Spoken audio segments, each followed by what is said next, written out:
अस्सलामु अलैकुम वरहमतुल्लाहि वबरकातुहू। इन्नल हम्दुलिल्लाह नहमदुहु व नस्तईनुहु व नस्तगफिरुहु व नऊज़ु बिल्लाहि मिन शुरूरि अनफुसिना व मिन सय्यिआति अमालिना।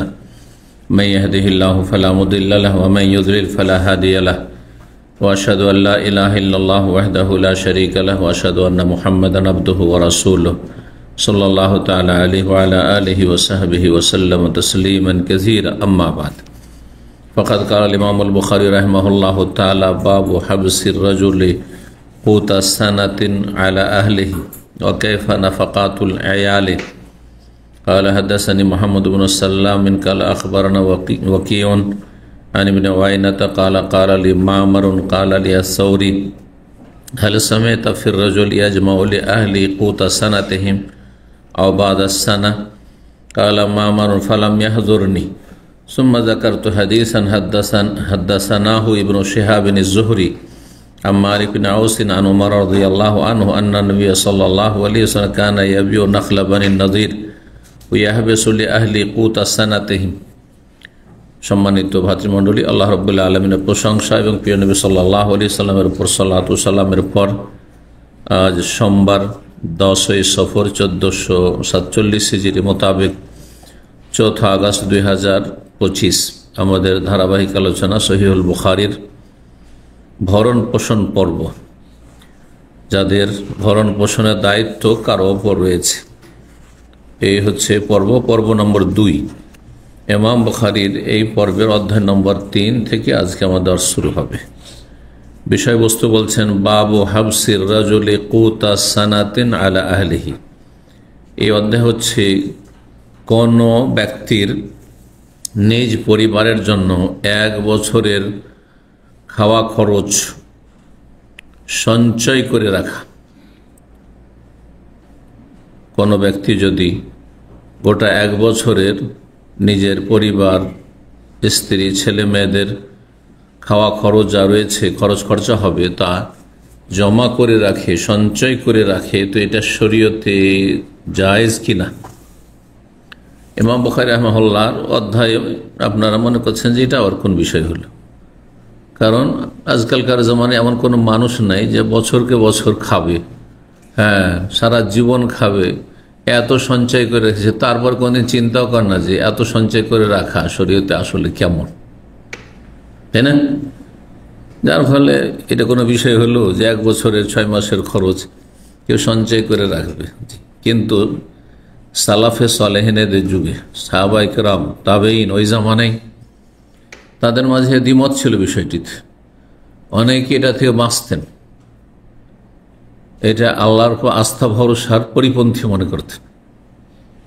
কোথায় আল্লাহর উপর ভরসা যে গোটা বছরের খাবার সঞ্চয় করে রাখবে, জমা করে রাখবে, টাকা পয়সার পাহাড়, ধন সম্পদের পাহাড় তৈরি করে রাখবে, আর বছরকে বছর বসে বসে নাকে তেল দিয়ে ঘুমিয়ে খেতে পারবে, এত টাকা পয়সা আর এত ধন দৌলত সঞ্চয় করে রাখবে। এসব আসলে ধারণা ছিল না সাহাবায়ে কেরাম জামানে। আসছে নিজে খেয়ে দিয়ে, ডানে বামে অভাবী রয়েছে, গরিব রয়েছে, এতিম রয়েছে, দুস্থ রয়েছে, অসহায় রয়েছে, এবং দিনের খেদমতে আল্লাহর রাস্তায় ব্যয় করার প্রয়োজন রয়েছে, জিহাদ ফি সাবিলিল্লাহ ব্যয়ের প্রয়োজন রয়েছে, ব্যয় করে দিত। জি, এমনকি ইমাম প্রখ্যাত সাহাবী আবু যর রাদিয়াল্লাহু তাআলা আনহু, তিনি তো আগামীকালকের জন্য জমা রাখাকে নাজায়েজ মনে করতেন, যদিও তার ব্যতিক্রম ফতোয়া এটি ছিল। সমস্ত সাহাবায়ে কেরাম এর বিপরীত, বলতেন যে না, অসুবিধা নেই, যদি যাকাত দেয় মানুষ ঠিকভাবে তাহলে সঞ্চয় করে রাখতে পারে, কিন্তু যদি প্রয়োজন থাকে, ডানে বামে অভাবই থাকে, তাহলে না, তাহলে খরচ করতে হবে, তাহলে দান খায়রাত করতে হবে, তাদেরকে খাওয়াইতে হবে, নিজে খাও, অন্যদেরকে খাও। যার ফলে ইমাম বুখারী রাহিমাহুল্লাহ এই অধ্যায় নিয়ে এসে বৈধতা প্রমাণ করতে চাইছেন যে কোনো ব্যক্তি, কোনো দায়িত্বশীল পরিবারের অভিভাবক যদি তার স্ত্রী, ছেলে মেয়েদের জন্য বছরের জন্য, ওটা 1 বছরের অথবা বছরের কিছু অংশ কয়েক মাসের জন্য খাদ্য সঞ্চয় করে রাখে, 6 মাসের খাওয়া খরচ, চাল ডাল ইত্যাদি খাবার দাবার, যারা কৃষি কাজ করে তাদের গোটা বছরের ধান, গোটা বছরের গম, এইভাবে খাদ্যদ্রব্য, ডাল ইত্যাদি সব ঘরের খায় আর গোটা সঞ্চয় করে রাখে। এটা জায়েজ এই প্রমাণ করার জন্য এবং বুখারী অধ্যায় নিয়ে এসছেন। সালাফদের যুগে অনেকে সতর্কতা অবলম্বন করতেন, সেটা তাদের অধিক তাকওয়া, জুহুদ, অধিক ওয়ারা। আল্লাহ ভীরু তার তিনটি স্তর আছে, একটি আরেকটির চাইতে শ্রেষ্ঠ। বোঝা গেছে? আল্লাহ ভীরু তাকওয়া, একটি হচ্ছে তাকওয়া, এটা সব নিচে। মুমিনের সাথে আপনি মুত্তাকি হবেন, আল্লাহর ভয় ভীতি অন্তরে রেখে আপনি জীবন যাপন করবেন, তাকওয়া। তার উপরে হচ্ছে জুহুদ, তার উপরে স্তর হচ্ছে ওয়ারা, তিনটি স্তর। আজকাল অধিকাংশ মানুষের মধ্যে তাকওয়াই নেই, জুহুদ থাকা তো দূরের কথা, আর ওয়ারার স্তরে পৌঁছা তো দূরের কথা। তো সালাফদের যুগে অনেকেই ওয়ারার স্তরে পৌঁছেছিল, জুহুদের স্তরে পৌঁছেছিলেন অধিকাংশই, আর সর্বনিম্ন তো তাকওয়া আছে। সর্বনিম্ন তাকওয়া কি সহজ ভাষায় বুঝেন? তাকওয়া হচ্ছে আপনি হারাম থেকে বেঁচে থাকবেন, হারাম নাজায়েজ থেকে বেঁচে থাকবেন। ফরজ ওয়াজিবে ঘাটতি করা হারাম, সেটাতে বেঁচে থাকবেন, ফরজ ওয়াজিবে যেন ঘাটতি না থাকে। আর কোনো হারাম কথা কাজে লিপ্ত হওয়া হচ্ছে হারাম, সেটাতে বেঁচে থাকবেন। অর্থাৎ আল্লাহর আদেশগুলি পালন করবেন আর নিষেধাজ্ঞা মেনে চলবেন, এখন নিষিদ্ধ কোনো কাজ করবেন না। হারাম নাজায়েজ কাজে না, কথাই না, রোজগারে নেই, এটা হচ্ছে তাকওয়া। রুজি রোজগার, টাকা পয়সার ক্ষেত্রে উপার্জন করে নিয়ে এসছেন যা, তাতে হারামের কোনো সংমিশ্রণ, এটা হচ্ছে তাকওয়া। এটাও যদি না থাকে, হারামও খাচ্ছেন হালালও খাচ্ছেন, জায়েজ নাজায়েজ সব মিলে, তাহলে তাকওয়াই নেই, তাকওয়াতে ঘাটতি আছে। তার উপরে হচ্ছে জুহুদ। জুহুদ মানে হচ্ছে দুনিয়া বিমুখতা বাংলায়, তার মানে দুনিয়াকে পেছনে ফেলে আখেরাতমুখী হওয়া। দুনিয়া বিমুখতার প্রতিশব্দ হচ্ছে বা অপর নাম হচ্ছে আখেরাতমুখী হওয়া। আমার আখেরাত মুখ্য উদ্দেশ্য, পরকাল মুখ্য উদ্দেশ্য। সুতরাং আমি যদি বছরকে বছর খাবো, টাকা পয়সা লক্ষ লক্ষ কোটি কোটি টাকা যদি জমিয়ে রাখি, এটা তোমার আখেরাতে কাজে আসবে না। এটা দুনিয়ামুখী হওয়া হইল, দুনিয়া বিমুখতা হইল না। পক্ষান্তরে এই টাকা পয়সাগুলো আমি খেয়ে দিয়ে সংসার চালিয়ে যদি এগুলো আল্লাহর রাস্তায় দান সাদকা করে দিতে পারি, তাহলে আমি ইত্তাকুন নার ওয়ালাউ বিশিক্কি তামরা, জাহান্নামের আযাব বাঁচতে পারবো। নবী সাল্লাল্লাহু আলাইহি ওয়াসাল্লাম বলছে, জাহান্নামের আগুন থেকে বাঁচার ব্যবস্থা করো, যদিও কিছুই না থাকে, গরিব মানুষ একটা খেজুরের একটা অংশ, একটা টুকরো দিয়ে হোক না কেন। একটা গরিব মানুষ যার বাড়িতে একটা খেজুর আছে, ও অর্ধেক দিতে পারো, অর্ধেক দিয়েও জাহান্নাম থেকে বাঁচার চেষ্টা করো। তাহলে যাদের পয়সা আছে তাদের কি করা উচিত? জুহুদ মানে কি বললাম? দুনিয়া বিমুখতা, আখেরাত মুখী হওয়া। আর ওরা হচ্ছে তার উপরে, তো আখেরাত মুখী হওয়া আর দুনিয়া বিমুখতা, মানে আপনি সুন্নত মুস্তাহাবে ঘাটতি করবেন না, অপছন্দনীয় মাকরু কথা কাজেও যাবেন না। আপনি যেখানে একটু অপছন্দনীয় সেখানে যাবেন না। এটা হচ্ছে কিসের স্তর? জুহুদের স্তর।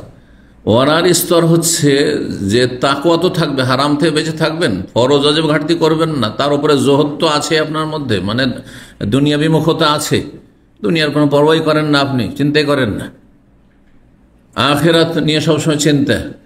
তার সাথে আপনি কি করবেন বললাম? সুন্নত মুস্তাহাব যথাযথ আদায় করবেন, তাতে ঘাটতি করবেন না, আর অপছন্দনীয় মাকরু কথা কাজ থেকে বেঁচে থাকবেন। যেগুলো মাকরু তানজিম, মাকরু তাহরিম নয়, পছন্দনীয়, সেগুলোতে বেঁচে থাকবেন। তার উপরে স্তর হচ্ছে কিসের বললাম? ওয়ারা। জি, ওয়ারা হচ্ছে অনেক জায়েজ কাজ থেকে, সন্দেহের কাজ থেকে, তো সামান্য সন্দেহ হইলে তো বেঁচে থাকবেন যে এটা জায়েজই মনে হচ্ছে, কিন্তু তারপরে একটু সন্দেহ, ওর থেকেও বাঁচবেনই। কিন্তু আপনি সবসময় উত্তমটি করবেন, অনুত্তমে জায়েজে যাবেন না, অনেক জায়েজ কাজও ছেড়ে দেবেন, জায়েজ, কিন্তু এই জায়েজ চাইতে উত্তম আছে সেটা নেব। আপনাদের সামনে এরকম রুজি রোজগারের দুটো রাস্তা অপশন আসবে, বা অনেকগুলি রাস্তা আসবে। কিছু জায়েজ রুজি, হ্যাঁ রোজগার, আর কিছু আছে বেশি পছন্দনীয়, যদিও জায়েজ এই কাজগুলি তবু করব না। কিছু কিছু জায়েজ কাজও ছেড়ে দেওয়া, আর সামান্য সন্দেহ হলে সেগুলোর ঊর্ধ্বে চলে যাওয়া, কোনো সন্দেহ না থাকা, আমার ওই যে রুজিতে কোনো সন্দেহ না থাকে। নবী সাল্লাল্লাহু আলাইহি ওয়াসাল্লামের মধ্যে সমস্ত গুণগুলি পরিপূর্ণ রূপে ছিল। এই জন্য হাসান রাদিয়াল্লাহু তাআলা আনহু, সহিহ বুখারীতে হাদিস রয়েছে যে একটি খেজুর উঠিয়ে রাস্তায় পেয়েছেন বা মসজিদে পেয়েছেন, কুড়িয়ে মুখে দিয়ে দিয়েছেন। নবী সাল্লাল্লাহু আলাইহি ওয়াসাল্লাম কি বললেন? ছোট বাচ্চা, একটু ছোট বাচ্চা, আল্লাহ ধরবে না। তারপরে একটু কুড়িয়ে পেয়েছে, যার কোনো মালিক নেই, প্রমাণও নেই যে সেটা সাদকার জাকাতের বাইতুল মালের। নবী সাল্লাল্লাহু আলাইহি ওয়াসাল্লামের শুধু সন্দেহ হলে যে কি জানি এটা যদি বাইতুল মালের হয়, এমনি পড়ে থাকা লাওয়ারেসে না হয়, কোনো মালিক নেই এমন নয়, বাইতুল মালে যদি সাদাকার হয়, আর আমরা হচ্ছে আলে বাইত, হ্যাঁ হাসান আলে বাইত, আমাদের জন্য জাকাত হারাম, বাইতুল মাল হারাম। সুতরাং ছি করায় ছেলে, কচি ছেলে, 1 বছর 2 বছরের ছেলে মুখ থেকে উগলে ফেলে দিয়ে কাঁদতে শুরু করলো ক্ষুধার জ্বালায়। সুবহানাল্লাহ, ছোট বাচ্চা যেমন করে। নবী সাল্লাল্লাহু আলাইহি ওয়াসাল্লাম কি বলেছেন? ইন্না আলো মুহাম্মাদিন, আমি আর তোমরা, আমরা হচ্ছি মুহাম্মাদের বংশধর সাল্লাল্লাহু আলাইহি ওয়াসাল্লাম, আলে বাইত। লা তাহিলু লানা সাদাকা, আমাদের জন্য সাদকা যাকাত হালাল নয়। সন্দেহ হইল। ওয়াইন্নী আখশা আন তাকুনা হাযিহি মিনাস সাদাকা, আমি ভয় পাচ্ছি, আশঙ্কা করছি এটি সাদাকার খেজুর না হয়ে যায়। প্রমাণ নেই যে সাদকার খেজুর, আমাকে আশঙ্কা লাগছে। এই যে ওরা, জি, সন্দেহ থেকে বেঁচে থাকা। জি, আল্লাহ রাব্বুল আলামিন যেন আমাদেরকে যুহদ তাকওয়া দান করেন এবং আল্লাহ রাব্বুল আলামিন সন্দেহ মুক্ত জীবনযাপনের তৌফিক দান করেন, হালাল রুজিতে বরকত দান করেন এবং তাতে পরিতৃপ্তি পরিতুষ্টি দান করেন। তো ইমাম বুখারী কি বলছেন? হাবসুর রাজুলি, কোন পুরুষের, কোন ব্যক্তির সঞ্চয় করে রাখা কুতা সানাতিন, 1 বছরের খাদ্য, আলা আহলিহি, নিজ পরিবারের জন্য, ওয়া কায়ফা নাফাকাতুল আয়াল। আর একটি বিষয় হচ্ছে এখানে যে পরিবার পরিজনের খরচ খরচার পদ্ধতি কি, খরচ খরচা দেবেন, এক্ষেত্রে মধ্যম পন্থা অবলম্বন করবেন, কৃপণতা করবেন না, আবার অপচয় করবেন না। কোরআনে কারিমে এই মর্মে বেশ কিছু আয়াত রয়েছে।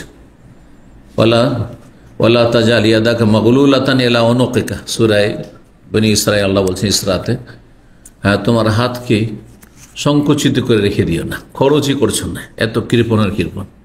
ওয়ালা তাবসুতা কুল্লাল বাসত, ওয়ালা তাবসুতা কুল্লাল বাসত, আর একবার পুরোপুরি একবারে হাতকে সম্প্রসারিত করে দিও না।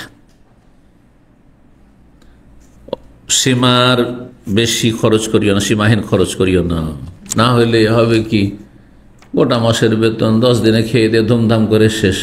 ফাতাকুদা মালুমা মাহসুরা, তারপর নিজেকে তিরস্কার করবে, আর পরের দ্বারস্থ হবে, আর তারপরে আক্ষেপ করতে হবে। বা ভবিষ্যৎ জীবনে যখন অকেজ হয়ে যাবে, কর্মক্ষমতা থাকবে না, তখন তুমি অসহায় হয়ে পড়বে, ভিক্ষা করে খেতে হবে। 5357 নম্বর হাদিস বর্ণনা করেছেন ইমাম ওয়াকিদ, তার ওস্তাদ, প্রথমে ইমাম বুখারীর ওস্তাদ মোহাম্মদ বিন সাল্লাম, মোহাম্মদ বিন সাল্লামের ওস্তাদ হচ্ছেন ওয়াকির ওস্তাদ হচ্ছেন সুফিয়ান বিন ওয়াইনা, সব মুহাদ্দিস, সবাই মুহাদ্দিসিনা। সুফিয়ান বিন ওয়াইনা বলছেন কালা আলী মামার, আমাকে মামার বললেন, কাল আলী সৌরি, আমাকে সুফিয়ান সৌরি, আর একজন আছেন সুফিয়ান সৌরি, 2 জন সুফিয়ান মুহাদ্দিস ছিলেন ওই যে তাবেঈনদের জামানায়। তো একজন সুফিয়ান বিন ওয়াইনা আর একজন সুফিয়ান আস-সৌরি। তো সুফিয়ান সৌরি আমাকে বললেন, মানে জিজ্ঞেস করলেন, হাল সামিতা ফির রাজুলি, কোন একজন ব্যক্তি সম্পর্কে আপনি এই মাসলাকে শুনেছেন, ইয়াজমা আলি আহলি কুত আসানাতে আবাদ আসানাতে, যে নিজ পরিবারের জন্য, স্ত্রী ছেলে মেয়েদের জন্য গোটা বছরের তাদের খাদ্য খরচ, আবাদ আসানা অথবা বছরের কয়েক মাসের কিছু সময়ের জন্য খাদ্য খরচ যদি সঞ্চিত করে রাখে, তো এই মাসলার উত্তর কি হবে? এই মর্মে কিছু শুনেছেন দলিল মাসলা এবং তার দলিল প্রমাণ।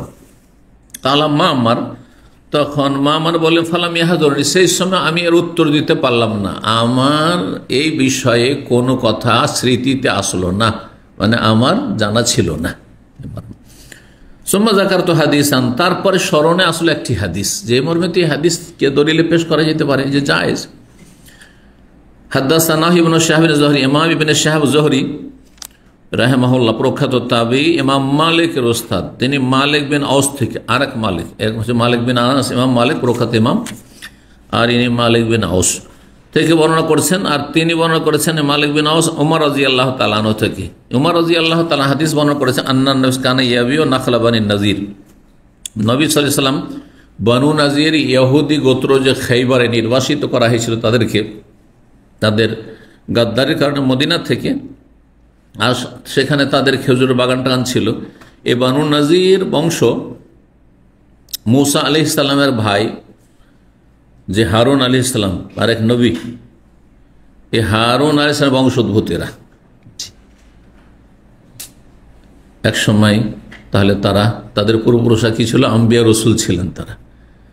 এখান থেকে বোঝা যায় যে পূর্বপুরুষের দোহাই দিয়ে কোনো কাজ হবে না যদি তাদের আদর্শের অনুসারী না হন।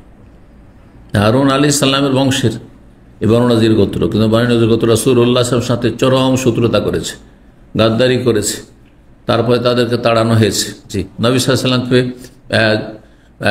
মেরে ফেলার জন্য তারা ষড়যন্ত্র করেছিল। তারপর মদিনা থেকে তাদেরকে তাড়িয়ে দেওয়া হয়েছিল খাইবারে। তারপর খাইবারে গিয়ে সেখান থেকে ষড়যন্ত্র করতে থাকে, একটু দূরে গিয়ে 170 কিলোমিটার মদিনা থেকে, সেখান থেকে ষড়যন্ত্র চালাতে থাকে ইসলাম মুসলিমদের বিরুদ্ধে।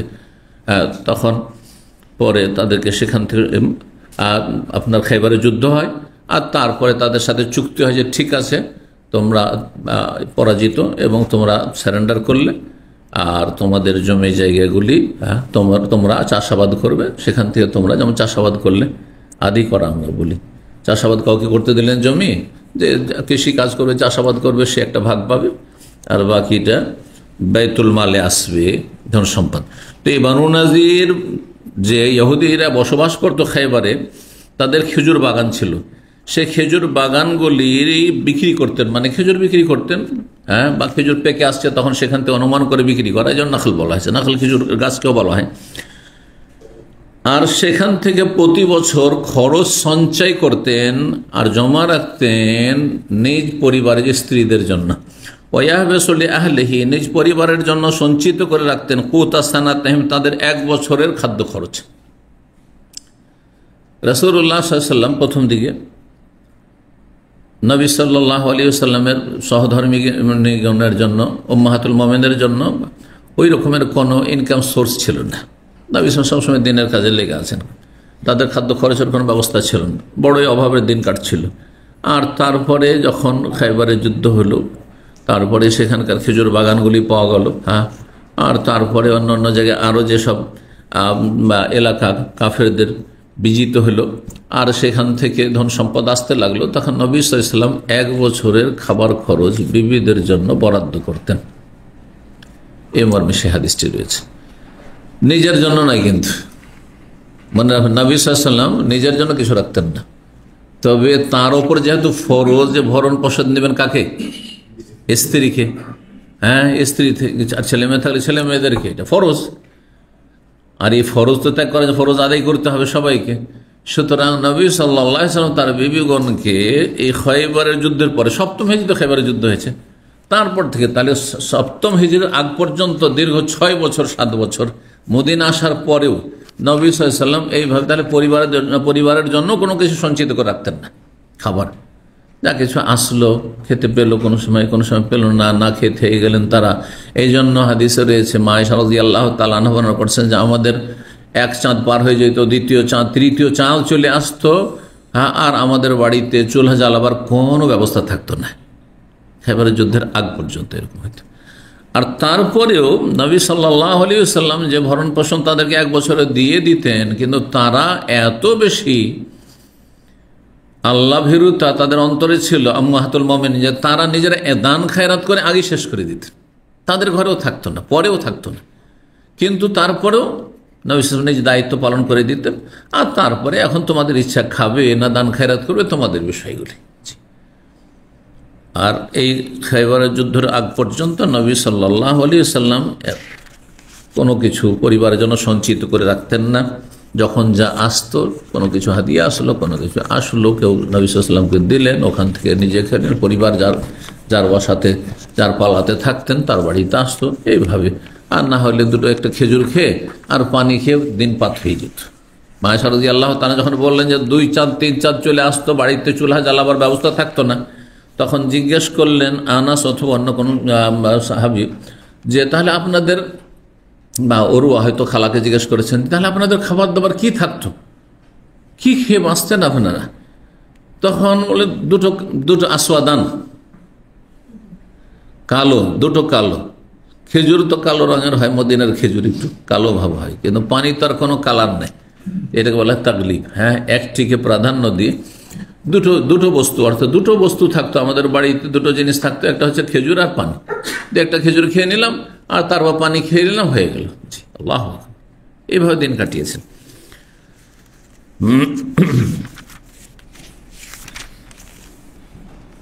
তারপরে যে হাদিসটা আছে বড় লম্বা হাদিস, 5358 নম্বর হাদিস।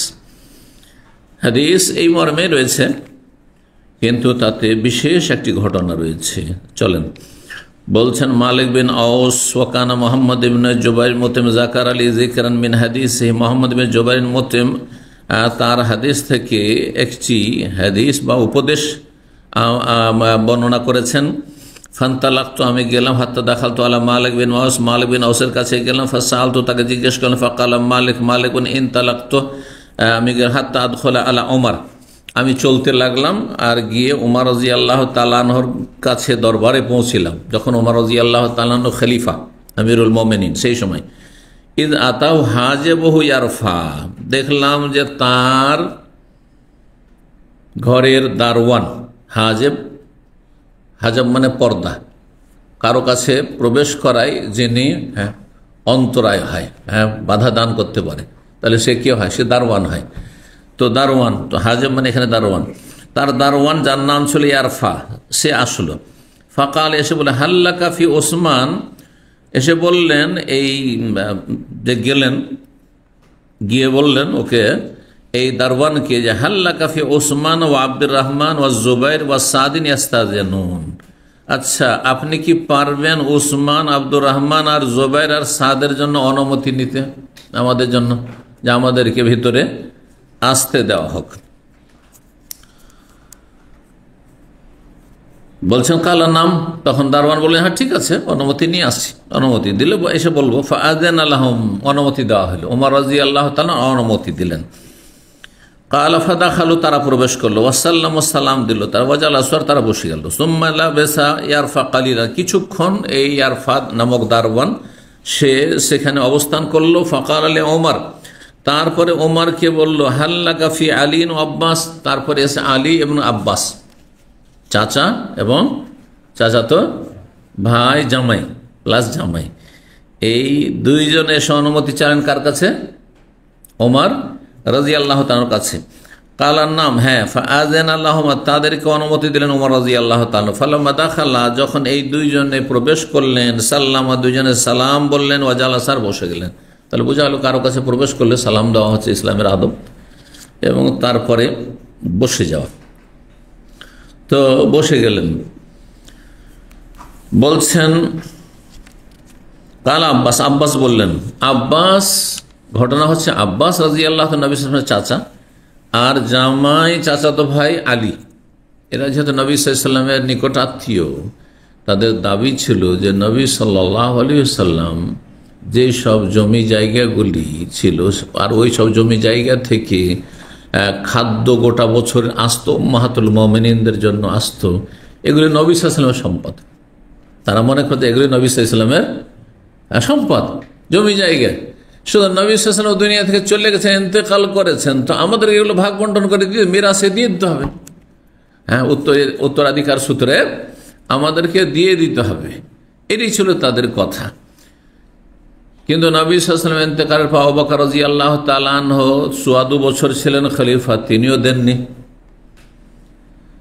ওমর রাদিয়াল্লাহু তাআলা খেলাফতের 2 বছর পার হওয়ার পরে এই ঘটনা, 2 বছর পার হয়ে যাওয়ার পরে তখন এই অভিযোগ নিয়ে এসেছে যে আমাদের জায়গা ফাতেমা রাদিয়াল্লাহু তাআলা আনহার পক্ষ থেকে, হ্যাঁ, যে আমি ফাতেমার, যেহেতু ফাতেমা পাবে বাবার কাছে আর আমি জামাই হিসেবে পাবো, তো জামাই তো সরাসরি ভাগ পায় না শ্বশুরের। জি, তো তারা এসে যখন চাইলেন, বললেন যে আবু বকরের জামানায় তোমাদেরকে দেওয়া হয়নি, আমার 2 বছরও তোমরা আসনি, এখন তোমরা এসেছো, আর আমি এই ধন সম্পদ সম্পর্কে নবী সাল্লাল্লাহু আলাইহি ওয়াসাল্লাম থেকে যে হাদিস জানি, তোমরাও সেই হাদিস জানো, কিন্তু হয়তো সেই হাদিস হয়তো তোমাদের খেয়ালে নেই, অথবা তোমরা ভাবছো যে না, এটা হয়তো নবী সাল্লাল্লাহু আলাইহি ওয়াসাল্লাম আমাদের জন্যই রেখেছেন।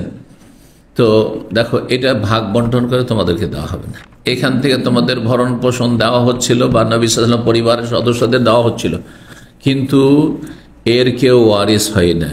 কারণ প্রসিদ্ধ হাদিস, যে হাদিসের অংশটুকু আসছে এখানে, নাহানু মাআশিরুল আম্বিয়া, আমরা যত নবী যুগে যুগে এসেছি বা রয়েছি, লানু রেসো, কাউকে উত্তরাধিকারী বানাই না, কাউকে ওয়ারিস বানাই না, আমরা উত্তরাধিকারী কেউ হয় না আমাদের, লানু রেসো।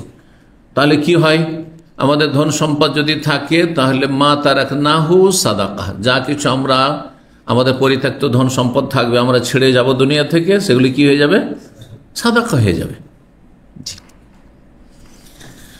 বড় হিকমত রয়েছে এতে, বড় কি রয়েছে, এতে একটা হিকমত রয়েছে, যাতে ইসলামের ঘরের শত্রু মোনাফিকরা, বাইরের শত্রু, এই যে মোনাফিক যতগুলি আপনার মুসলিম সমাজের নাস্তিক আর সেকুলার আর ইসলাম বিদ্বেষী আছে, আর বাইরের যত ইহুদি নাসার আর কাফের মুশরিক যত শত্রু আছে, এরা বলার সুযোগ না পায় যে আরে নবীর এটি ধর্ম ব্যবসা ছিল।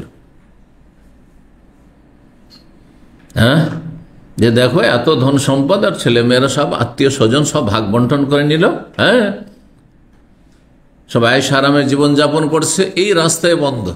কারণ নবী সাল্লাল্লাহু আলাইহি ওয়াসাল্লামের কাছে বা আম্বিয়া রসুল, আগের যত নবী রসুল এসেছেন সবার ক্ষেত্রে আল্লাহর একই বিধান, যা কিছু তাদের এন্তেকালের সময় থাকবে পরিত্যক্ত ধন সম্পদ, সেগুলি কি হয়ে যাবে, সাদাকা হয়ে যাবে। যদি আপনি জানেন, আমি এই জায়গায় রেখে বলি যে আপনি যদি জানেন যে আমি যদি কোটি কোটি টাকাও যদি আয় উপার্জন করি, আর আপনার বড় বড় শহর সিটিতে বড় বড় টাওয়ার তৈরি করে ফেলি, মারা গেলে কি হবে, আমার স্ত্রীও পাবে না, ছেলে মেয়েও পাবে না, ভাই বোনও পাবে না, কে পাবে, সব হিসাবে সাদাকা হয়ে যাবে। এত হারাম খাবেন, যারা হারাম খেয়ে এইসব রাতারাতি বড় লোক হয়েছেন, হারাম খাবেন, লাভ কি, কেউ তো ভোগ করতে পাবে না, আর কত খাবো এই ছোট পেটে, ঠিক না? জি হ্যাঁ, কেউ যাতে বলার সুযোগ না পায় যে এগুলো করেছে আসলে কিসের জন্য, এটা ধর্ম ব্যবসা না, মারা গেলে সাদাকা।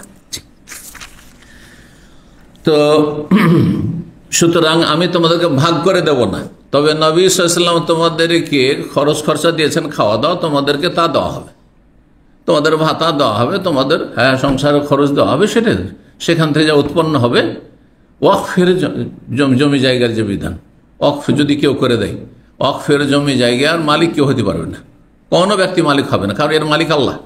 বুঝেন তো ওয়াকফ, বুঝেন তো ওয়াকফ স্টেট, তো ওয়াকফের জমি জায়গার মালিক আল্লাহ, ওখান থেকে যা ধন সম্পদ হবে ওগুলো আবার গরিব মিসকিনের জমি জায়গা ভাগ করে দেওয়া যাবে না, কিয়ামত পর্যন্ত এভাবে থাকবে। ওখান থেকে যা কিছু আয় উপার্জন হবে সেটা যাদের জন্য ওয়াকফ করা হয়েছে তারা ভোগ করবে, যাদের জন্য ওয়াকফ করা হয়েছে, যাদের নিয়তে ওয়াকফকারী করেছেন তারা সেটা ভোগ করবে, মানে তারা তাদের খরচ খরচা চলবে সেখান থেকে। তো তোমাদেরকে খরচ খরচা দেওয়া হবে, আব্বাস আলী তোমাদেরকে খরচ খরচা দেওয়া হবে সেখান থেকে, কিন্তু তোমাদেরকে জমি জায়গা তোমাদের হাতে ন্যস্ত করা হবে না, কারণ নবী সাল্লাল্লাহু আলাইহি ওয়াসাল্লাম দিয়ে যাননি, আর আবু বকরও দিয়ে যাননি। আমার আদর্শ প্রথম নবী সাল্লাল্লাহু, তারপরে আবু বকর আমার আদর্শ, আর তারপরে আমি 2 বছর এভাবে চলেছি, তোমাদের খরচ খরচা দিতে থেকেছি, তোমাদের ভাতা দিতে থেকেছি, ওইটাই ওই হাদিস। তো এসে বসে গেলেন আর বললেন, ইয়া আব্বাস বললেন, ইয়া আমিরুল মুমিনিন, হে আমিরুল মুমিনিন, ইকযে বাইনি ওয়া বাইনা হাযা, আমার মাঝে আর এর মাঝে, এই যে আমার ভাতিজা আলী, আমাদের মাঝে ফয়সালা করে দেন, মানে জমি জায়গা আমাদেরকে যা কিছু রাসূলুল্লাহ ছেড়ে গেছেন ওগুলো ভাগ বন্টন করে দেন। ফাকাল রাহত, তখন ওই যে ক্ষুদ্র দলটি আরো কয়েকজন ছিলেন, কে ছিলেন, ওসমান ছিলেন, তৃতীয় খলিফা আব্দুর রহমান, তখন খলিফা হননি, আব্দুর রহমান বিন আউফ, জুবাইর বিন আওয়াম, সাদ বিন আবি ওয়াক্কাস, সবাই আশরা মুবাশশার। জি, বললেন ওসমান এবং তার সাথী সঙ্গী আমিরুল মুহিয়ামিল ইকযে বাইনাহুমা, এই দুইজনের একটা নিষ্পত্তি করে দেন, মীমাংসা করে দেন। ও আরেহ আহাদাহুমা মিনাল আখার, একজনকে আরেকজন থেকে আপনি একটু শান্তি দেন। এরা আপোষে এই জমি জায়গা নিয়ে তার বাদানুবাদ করেছে, চাচা ভাতিজা, যে এগুলো তো আমরা ভাগ পাবো, আমার স্ত্রী এগুলো ছিল, ওর আব্বার এগুলো, হ্যাঁ, আর এ চাইছে আমি চাচা, ভাতিজার ধন সম্পদ আমি পাবো। এই দ্বন্দ্বগুলোর একটা ফয়সালা করে দেন। ফাকালা ওমর রাদিয়াল্লাহু আনহু বললেন, ইত্তাইদু, তোমরা একটু স্থির হও, হ্যাঁ, শান্ত হও। আনশুদুকুম বিল্লাহ, তোমাদেরকে আল্লাহর কসম দিয়ে জিজ্ঞেস করছি, আল্লাযী বিহি তাকুমুস সামা ওয়াল আরদ, যার নির্দেশে আকাশ এবং জমিন দণ্ডায়মান রয়েছে। হাল তাআলাম, তোমরা কি সবাই জানো, আন্না রাসূলুল্লাহ সাল্লাল্লাহু আলাইহি ওয়াসাল্লাম, যে রাসূলুল্লাহ এই হাদিস বলেছেন, লা নুরাসু বা লা নুরিসু, আমরা ওয়ারিস হইও না আর আমরা কাউকে ওয়ারিস বানাই না, উত্তরাধিকারী বানাই না। মা তারাকনা সাদাকা, যা কিছু আমরা ছেড়ে যাব তা কি হয়ে যাবে, সাদাকা হয়ে যাবে। ফি সাবিলিল্লাহ ইউরিদু রাসূলুল্লাহ নাফসাহু, উদ্দেশ্য রাসূল যে নিজেকে, যে আমাদের ধন সম্পদ, এই নিজের ধন সম্পদ না, আমরা যতদিন আমাদের হাতে আছে আর আমরা যখন দুনিয়া থেকে চলে যাবো তো এই যে সাদাকা হয়ে যাবে। কাল রাহতু, তখন এই ক্ষুদ্র দলটি সাহাবায়ে কেরামদের বললেন, কাদ কালা যালিকা, হ্যাঁ এটা বলেছেন, আমরা জানি নবী সাল্লাল্লাহু কথা বলেছেন। তাহলে তারা স্বীকার করলেন। ফাকবাল, তারপরে ওমর রাদিয়াল্লাহু তাআলা আলী এবং আব্বাসকে উদ্দেশ্য করবে, আচ্ছা তোমরা বলো যে রাসূলুল্লাহ সাল্লাল্লাহু থেকে এই হাদিস তোমরা শুনেছো কিনা, তোমরা যে দাবি করে এসছো জমি জায়গার জন্য। ফাকালা, বললেন, আনশুদুকুমা বিল্লাহ, তোমাদের উভয়কে, আব্বাস এবং আলী দুইজনকে আল্লাহর কসম দিয়ে বলছি তোমাদের, হাল তাআলা মানে তোমরা দুইজনে কি জানো যে আন্না রাসূলুল্লাহ সাল্লাল্লাহু আলাইহি ওয়াসাল্লাম কালা যালিকা, রাসূল এই হাদিসটি বলেছেন। কালা, উভয়ে বললেন, কাদ কালা যালিকা, হ্যাঁ এটা তো বলেছেন। কালা ওমর বললেন, ফাইন্নী উহাদ্দিসুকুম হাযাল আমর, তোমাদেরকে এই বিষয়টি আমি স্পষ্ট করছি। ইন্নাল্লাহ কানা খাসসা রাসূলাহু সাল্লাল্লাহু আলাইহি ওয়াসাল্লাম ফি হাযাল মালি বিশাইইন, আল্লাহ রাব্বুল আলামিন রাসূলুল্লাহ সাল্লাল্লাহু আলাইহি ওয়াসাল্লাম বিশেষভাবে এই ধন সম্পদ দিয়েছেন, লাম ইউতি আহাদান, তাকে ছাড়া অন্য কাউকে দেননি। সেটা হচ্ছে ফাইয়ের ধন সম্পদ। ফাই বুঝেন, ফাই আর গনিমত, গনিমতের মাল আর ফাইয়ের ধন সম্পদ। ফাই কাকে বলা হয়, কাফেরদের ধন সম্পদ বিনা যুদ্ধে যদি, হ্যাঁ, অর্জিত হয়, হাসিল হয়, যুদ্ধ হয়নি, আগে ছেড়ে দিয়েছে ওরা বা আগে সারেন্ডার করেছে, হ্যাঁ, তাহলে সেটাকে ফাই বলা হয়। আর যুদ্ধের পরে যেটা কাফেররা পরাজিত হলো আর তারপরে তারা পলায়ন করলো অথবা সারেন্ডার করলো, তারপরে সেটা হাসিল হলো, যুদ্ধ হওয়ার পরে সেটা হচ্ছে গনিমত। জি, তো ফাইয়ের কথা সূরা হাশরে রয়েছে, মা আফা আল্লাহু আলা রাসূলিহি ওয়া মা আফা আল্লাহু আলা, দুইবার করে রয়েছে। তো বলছেন যে এই ধন সম্পদ আল্লাহ তার রাসূল সাল্লাল্লাহু আলাইহি ওয়াসাল্লাম দিয়েছেন। এই মর্মে মহান আল্লাহ বলছেন, কাল আল্লাহ ওয়া মা আফা আল্লাহু আলা রাসূলি মিনহুম, আল্লাহ রাব্বুল আলামিন যা কিছু ফাইয়ের ধন সম্পদ হিসাবে দিয়েছেন তার রাসূল সাল্লাল্লাহু আলাইহি ওয়াসাল্লামকে, ফামা উজাফতুম আলাইহি মিন খাইল ওয়ালা রিকাব, সেগুলি হাসিল করা, অর্জন করার জন্য কোনো ঘোড়াকে দৌড়াইতে হয়নি, অশরীহী, হ্যাঁ, যে ঘোড়া নিয়ে যুদ্ধ করেছে তাও করনি, ওয়ালা রেকাবিন, আর উটের পিঠে চেপেও যুদ্ধ করতে হয়নি, মানে বিনা যুদ্ধে সেগুলি হাসিল হয়েছে। তো তাতে রাসূলুল্লাহ সাল্লাল্লাহু আলাইহি ওয়াসাল্লামকে হক দেওয়া হয়েছে, রাসূলুল্লাহ সেখান থেকে যাদের প্রয়োজন তাদের মাঝে খরচ করবেন, নিজের সংসারে খরচ করবেন, নিজের আত্মীয় স্বজনদের মাঝে দিবেন, এই ছিল বিধান, যেহেতু তাদের জন্য জাকাত জায়েজ নয়। নবী সাল্লাল্লাহু আলাইহি ওয়াসাল্লামের জন্য, নবী সাল্লাল্লাহু আলাইহি ওয়াসাল্লামের পরিবারের জন্য বা বংশের জন্য জাকাত সাদকা হালাল ছিল না, কিন্তু গনিমতের একটা অংশ, খমস পঞ্চম অংশ, আর ফাইয়ের ধন সম্পদ হালাল ছিল। জি, ফাকানাত হাজি খালিসাতান লিরাসূলিল্লাহ সাল্লাল্লাহু আলাইহি ওয়াসাল্লাম, এটি রাসূলুল্লাহ সাল্লাল্লাহু আলাইহি ওয়াসাল্লামের জন্য বিশেষভাবে আল্লাহ খাস করেছিলেন। ওয়াল্লাহি, আল্লাহর কসম করেছে, মাহতাজাহা দুনাকুম ওয়ালাস্তাসারা বিহা আলাইকুম, নবী সাল্লাল্লাহু আলাইহি ওয়াসাল্লাম তোমাদেরকে বাদ দিয়ে, মানে আব্বাস এবং আলীকে বলছেন, তোমাদেরকে বাদ দিয়ে একাই তিনি সেটা গ্রহণ করেননি। ওয়ালা ইস্তাসারা বিহা আলাইকুম, এবং তোমাদের ওপর নিজেকে প্রাধান্য দেননি, বরং তোমাদেরকেও খাওয়িয়েছেন, তোমাদেরকেও দিয়েছেন। লাকাদ আতাকুমুহা, তা থেকে তোমাদেরকে দিয়েছেন, ওয়াবাসসাহা ফিকুম, তোমাদের মাঝেই সেটা বিতরণ করেছেন। হাত্তা বাকিয়া মিন হাযাল মাল, এই অবশিষ্ট ধন সম্পদ যা বাকি আছে সেটা আমাদের হস্তগত হয়েছে, মানে আমরা খলিফা হিসাবে, রাষ্ট্রনায়ক হিসাবে আমাদের কাছে এসেছে। ফাকানা রাসূলুল্লাহ ইউনফিকু আলা আহলি নাফাকাত আস-সানাত, এখান থেকে রাসূলুল্লাহ তার পরিবারদের জন্য, বিবিদের জন্য 1 বছরের খরচ সঞ্চয় করে নিতেন, সেখান থেকে দিয়ে দিতেন, বরাদ্দ করতেন। মিন হাযাল মাল, এই সম্পদ। সুম্মা ইয়াখুযু মা বাকি, আর তারপরে যা কিছু অবশিষ্ট থাকতো তা তিনি গ্রহণ করতেন। ফায়াজালুহু মাজআলা মালিল্লাহ, তারপরে সেটি আল্লাহর ধন সম্পদের ক্ষেত্রে রেখে দিতেন, মানে বাইতুল মালে সেটা রেখে দিতেন। হাল তা'লামুনা যালিকা, তোমরা এটা কি জানো? কালু নাম, হ্যাঁ। তো নবী সাল্লাল্লাহু আলাইহি ওয়াসাল্লাম তো এই জায়গাগুলো ভাগ বন্টন করে কাউকে দেননি, ওখান থেকে পরিবারের খরচ খরচা 1 বছর রেখে দিতেন, আর তারপরে তখন বাকি যে ধন সম্পদ অতিরিক্ত থাকতো সেখান থেকে সেটা বাইতুল মালে দিয়ে জমা দিয়ে দিতেন, আর জমি আসল জায়গাতে আর সেটা আবাদ হইত, আর সেটা ওয়াকফ হিসাবে থাকতো। তো কারোর নাম, তারা বললেন হ্যাঁ। কাল আলীকে বললেন, আব্বাসকে বললেন, আনশুদু বিল্লাহ, তোমাদেরকে আল্লাহর কসম দিয়ে বলছে, হাল তা'লামুনা যালিকা, এই বিষয়টি তোমরা জানো? কালাউ, দুইজনই বলে হ্যাঁ আমরাও জানি। সুম্মা তাওয়াফাল্লাহু নবী সাল্লাল্লাহু আলাইহি ওয়াসাল্লাম, তারপরে আল্লাহ রাব্বুল আলামিন তার নবী সাল্লাল্লাহু আলাইহি ওয়াসাল্লামের আত্মা গ্রহণ করলেন, মানে আল্লাহ রাব্বুল আলামিন তাকে মরণ দিলেন, নবী সাল্লাল্লাহু আলাইহি ওয়াসাল্লাম মারা গেছেন। তাওয়াফা ফাকাল আবু বকর রাদিয়াল্লাহু তাআলা বললেন, আনা ওয়ালিয়্যু, নবী সাল্লাল্লাহু আলাইহি ওয়াসাল্লাম ইন্তেকাল যখন করলেন, তারপরে কে হলেন, এর অভিভাবক হলেন আবু বকর সিদ্দিক রাদিয়াল্লাহু তাআলা, প্রথম খলিফা হিসেবে। আনা ওয়ালিয়্যু রাসূলিল্লাহ সাল্লাল্লাহু আলাইহি ওয়াসাল্লাম, আমি হচ্ছে রাসূলুল্লাহ সাল্লাল্লাহু আলাইহি ওয়াসাল্লামের উত্তরাধিকারী, মানে দেখাশোনার ক্ষেত্রে, দেশ পরিচালনার ক্ষেত্রে, সুতরাং এগুলো আমার আন্ডারে। ফাকাবাযা আবু বকর রাদিয়াল্লাহু তাআলা সেই ধন সম্পদগুলি গ্রহণ করলেন। ফাআমিলা ফিহা বিমা আমিলা বিহি ফিহা রাসূলুল্লাহ সাল্লাল্লাহু আলাইহি ওয়াসাল্লাম, ওইভাবে তিনি আমল করলেন যেভাবে রাসূলুল্লাহ সাল্লাল্লাহু আলাইহি ওয়াসাল্লাম আমল করেছেন, মানে তার যে নীতি ছিল সেই নীতি অবলম্বন করলেন। ওয়া আনতুম হিনাইযিন, আর তখন তোমরা ছিলে, এমন নয় যে তোমরা উপস্থিত ছিলে না, আবু বকরের জামানায় তোমরা সেখানে মওজুদ ছিলেন।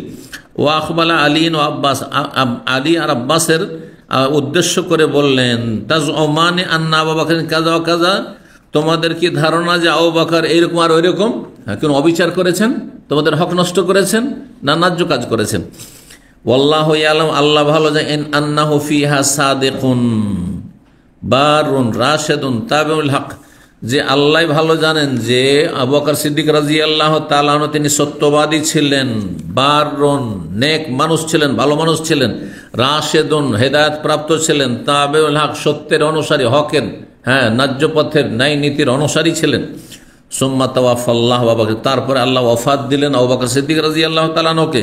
ফাকুলতু, তখন আমি বললাম, আনা ওয়ালিয়্যু রাসূলিল্লাহ সাল্লাল্লাহু আলাইহি ওয়াসাল্লাম ওয়া আবী বকরিন, আমি এখন রাসূলুল্লাহ সাল্লাল্লাহু আলাইহি ওয়াসাল্লামের পরে হয়েছি, হ্যাঁ তাদের ওয়ারিস হয়েছি, মানে দায়িত্বশীল হয়েছি, এবং আবু বকরেরও খলিফা হয়েছি। আবু বকর পরে খলিফা মানে আল্লাহর খলিফা নয়, এটা জামাতে ইখওয়ানীদের কথা, যে রাষ্ট্রনায়ক হচ্ছে আল্লাহর খলিফা। দেখেন কি বলছেন, আমি রসুলের ওলি এবং আবু বকরের, এই জন্য আবু বকর সিদ্দিককে বলা হয়তো খলিফাতুর রাসূলিল্লাহ, খলিফাতুল্লাহ বলা হয়তো না, কি বলা হয়তো, রসুলের খলিফা। একজন চলে গেছেন, তারপর তার স্থলাভিষিক্ত যিনি হয়েছেন তাকে তার খলিফা বলা হয়েছে। আল্লাহর কেউ খলিফা হয় না, মানুষ আল্লাহর খলিফা হইতে পারে না, কারণ আল্লাহ সব সময় আছেন আর থাকবেন, যে না থাকে তার খলিফা লাগে। ছিলাম না তখন এই জায়গায় অন্য কেউ বসত, বুঝলেন, মানুষের ক্ষেত্রে খলিফা, মানুষের খলিফা। তো ফাকাবাতু হাসানাতাইন, আমি 2 বছর সেটা গ্রহণ করলাম। আমাল ফিহা বিমা আমিলা রাসূলুল্লাহ সাল্লাল্লাহু আলাইহি ওয়াসাল্লাম আবু বকর, আবু বকর রাদিয়াল্লাহু তাআলা এবং রাসূলুল্লাহ সাল্লাল্লাহু আলাইহি ওয়াসাল্লাম যে নীতি অবলম্বন, সেই নীতি আমি অবলম্বন করেছি গত 2 বছর। তোমরা তার কিছু বলো না এখন, হ্যাঁ এতদিন তো কোনো আপত্তি হয়নি, আবু বকরের জামানায় তোমাদের কোনো আপত্তি হয়নি, নবী সাল্লাল্লাহু আলাইহি ওয়াসাল্লামের আমলে তোমাদেরকে জমি জায়গা ভাগ করে দেওয়া হয়নি, তারপরেও দেওয়া হয়নি। তো বলছেন যে সুম্মা জিতুমানি, তারপরে তোমরা এখন এসেছো, ওয়া কালিমাতু ওয়াহিদা, তোমাদের কথা হচ্ছে একটি কথা, ওয়া আমরুকুম জামিউন, তোমরা একমত হয়েছো যে আমরা এখন জমি জায়গাগুলি আমাদের হাতে নিয়ে নেব, কারণ আমরা হচ্ছে নবী সাল্লাল্লাহু আলাইহি ওয়াসাল্লামের নিকটাত্মীয়। যে তানিতা সাল নাসিবাকা মিন ইবনে আখিকা, আব্বাসকে সম্বোধন করে বললেন যে আপনি এসেছেন আপনার অংশ নেওয়ার জন্য, আপনার ভাইয়ের ছেলে ভাতিজার, হ্যাঁ ধন সম্পদ, অর্থাৎ রাসূলুল্লাহ সাল্লাল্লাহু আলাইহি ওয়াসাল্লামের। ওয়া তাহাদা, আর এই লোক এসেছে, মানে আলী এসেছেন, ইয়াসআলুনি নাসিবা ইমরাতিহি, সে চাইতে এসেছে তার স্ত্রীর অংশ, মিন আবিহা, বাবা থেকে যা হয়েছে। হ্যাঁ, তো এটা তো ভাগ করার জিনিস না, এটা ওয়াকফের জিনিস, তো ভাগ করে দেওয়া যাবে না।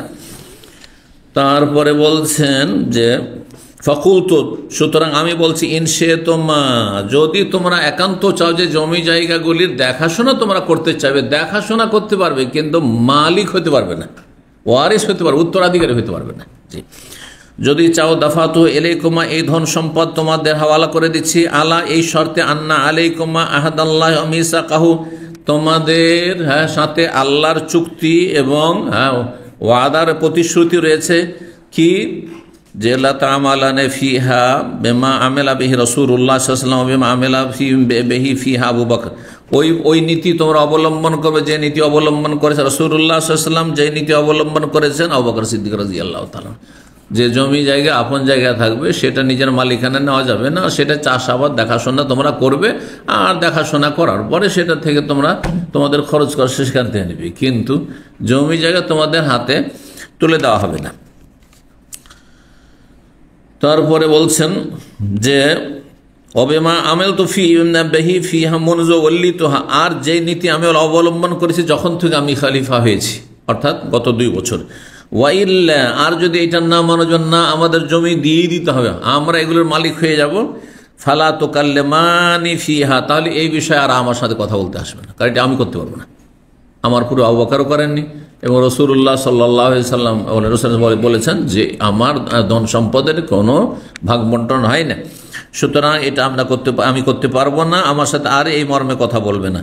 ফাকুলতুমা, কিন্তু তোমরা বলছো যে ইদফাহা ইলাইনা বিযালিক ফাদাফাতুহা ইলাইকুম বিযালিক, তোমরা যদি বলো যে এই শর্তে আমাদেরকে দিয়ে দেন তাহলে তোমাদেরকে দিয়ে দিচ্ছি, কিন্তু দেখাশোনা করবে আর সেখান থেকে তোমরা তোমাদের খরচ খরচা দেবে। আমানত আনশুদুকুম বিল্লাহি হাল দাফাতুহা ইলাইহিমা বিযালিক, আমি আল্লাহর কসম দিয়ে তোমাদেরকে বলছি যে তোমাদেরকে কি এই শর্তে আমি এটা দিচ্ছি। ফাকাল আর রাহতু, তখন ওই যে অন্যান্য সাহাবাই কেরাম বসে আছেন, কয়েকজন সাহাবী, তার বলছে হ্যাঁ আমরা শুনলাম, সাক্ষী থাকলাম। কালা ফাকবালা আলী ও আব্বাস, তারপরে আব্বাস আর আলীকে উদ্দেশ্য করে বললেন, আনশুদুকুম বিল্লাহ, তোমাদেরকে আল্লাহর কসম দিয়ে বলছে, হাল দাফাতুহা ইলাইকুম বিযালিক, এই শর্তে, এই কথার ভিত্তিতে তোমাদেরকে কি এই ধন সম্পদ আমি তোমাদের হাতে তুলে দিচ্ছি। কালার নাম, তারপরে হ্যাঁ। কালা ফাতালতা মেসানে মিন্নি কাযান গায়রা যালিক, এছাড়া অন্য কোন বিচার ফয়সালা তোমরা চাইছো, যে জমি জায়গার মালিক তোমাদেরকে বানিয়ে দিই, হ্যাঁ ভাগ বন্টন করে দিয়ে দিই, এটা আমি করবো না। ফাওয়াল্লাযী বিয়াদিহি তাকুমুস সামা ওয়াল আরদ, সেই আল্লাহর কসম করে বলছি যার অনুমতি ক্রমে আসমান জমিন কায়েম রয়েছে, লা আখযি ফিহা কাযান গায়রা যালিক, এ ভিন্ন অন্য কোনো আমি ফয়সালা করতে পারছি না এই মর্মে, হাত্তা তাকুমাস সাআত, কিয়ামত পর্যন্ত এ ভিন্ন অন্য কোনো ফয়সালা চলবে না। ফাইন আজেজতুমা আনহা, যদি এই জমি জায়গাগুলির দেখাশোনা করতে অপারগ হয়ে যাও তোমরা, ফাদফাহা, তাহলে সেগুলি আবার আমাকে ফিরিয়ে দাও, ফান আকফিকুমা, এই জমি জায়গাগুলি দেখাশোনা করে সেখান থেকে তোমাদের খরচ খরচা দেওয়া হবে। এ হচ্ছে অকফের ধন সম্পদের বিধান, কিন্তু নবী সাল্লাল্লাহু আলাইহি ওয়াসাল্লামের ধন সম্পদ তোমার ভাগ বন্টন করবে, এটা চলবে না।